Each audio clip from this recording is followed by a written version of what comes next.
بسم اللہ الرحمن الرحیم۔ حضرت موسیٰ علیہ السلام کا واقعہ، دوڑنے والا پتھر۔ یہ 1 ہاتھ لمبا 1 ہاتھ چوڑا چوکر پتھر تھا جو ہمیشہ حضرت موسیٰ علیہ السلام کے جھولے میں رہتا تھا۔ اس پتھر کے ذریعے حضرت موسیٰ علیہ السلام کے 2 معجزات کا ظہور ہوا جن کا تذکرہ قرآن مجید میں ہے۔ پہلا معجزہ، اس پتھر کا پہلا عجیب کارنامہ جو در حقیقت حضرت موسیٰ علیہ السلام کا معجزہ تھا، وہ اس پتھر کی دانش مندانہ لمبی دوڑ ہے، اور یہی معجزہ اس پتھر کے ملنے کی تاریخ ہے۔ اس کا مفصل واقعہ یہ ہے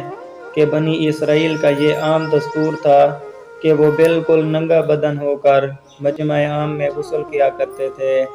مگر حضرت موسیٰ علیہ السلام کو کا اسی قوم کے ایک فرد تھے اور اسی ماحول میں پلے بڑے تھے، لیکن خداوند قدوس نے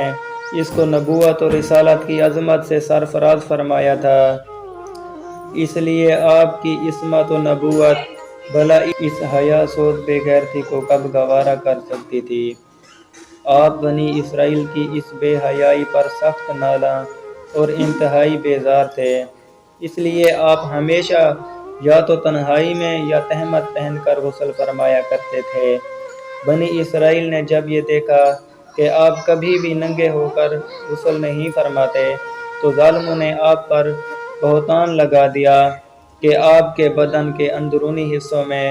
یا تو برس کا سفید داغ یا کوئی ایسا عیب ضرور ہے جس کو چھپانے کے لیے یہ کبھی برہنہ نہیں ہوتے، اور ظالموں نے اس تہمت کا اس قدر اعلان اور چرچا کیا کہ ہر کوچہ و بازار میں اس کا پروپیگنڈا پھیل گیا۔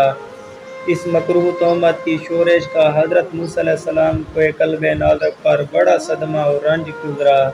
اور آپ بڑی کوفت اور اذیت میں پڑ گئے، تو خداوند قدوس نے اپنے کلیم کے رنج و غم کو بھلا کب گوارا فرماتا،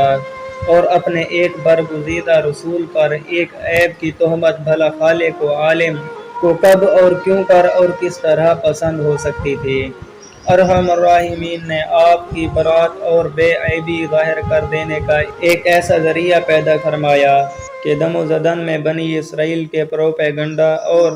ان کے شکوک و شبہات کے بادل چھٹ گئے، اور آپ کی برات اور بے عیبی کا سورج آفتاب و عالم و تاب سے روشن آشکار ہو گیا۔ اور وہ یوں ہوا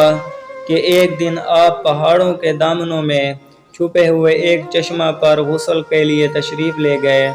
اور یہ دیکھ کر کہ یہاں دور دور تک کسی انسان کا نام و نشان نہیں، اس لیے آپ اپنے تمام کپڑوں کو ایک پتھر پر رکھ کر اور بالکل برہنہ بدن ہو کر غسل فرمانے لگے۔ غسل کے بعد جب آپ لباس پہننے کے لیے پتھر کے پاس پہنچے تو کیا دیکھا کہ وہ پتھر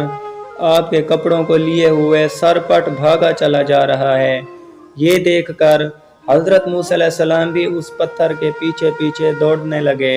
اور فرمانے لگے کہ سوبی ہجر، یعنی اے پتھر میرا کپڑا، اے پتھر میرا کپڑا۔ مگر یہ پتھر برابر بھاگتا رہا یہاں تک کہ شہر کی بڑی بڑی سڑکوں سے گزرتا ہوا گلی کوچوں میں پہنچ گیا،